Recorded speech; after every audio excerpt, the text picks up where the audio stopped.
नमस्कार, मी मयुरी आणि आपण पाहत आहात सांगली मीडिया कम्युनिकेशन प्रस्तुत सी न्यूज बातमीपत्र चांगल्यासाठी बेधडक. बातमीपत्रात सुरुवात करूया आजच्या हेडलाईन्सने.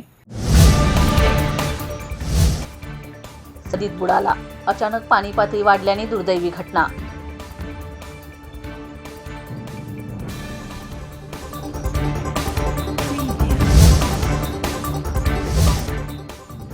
जिल्ह्यातील 17 परमिट बार आठवड्यासाठी बंद. राज्य उत्पादन शुल्कची कारवाई, विना वाहतूक मद्यसाठा केल्याचे उघड.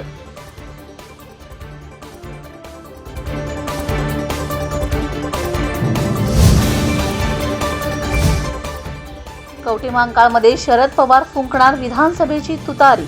रोहित पाटलांच्या वाढदिवसाचे औचित्य साधत शरद पवार यांच्या उपस्थितीत शेतकरी मेळावा.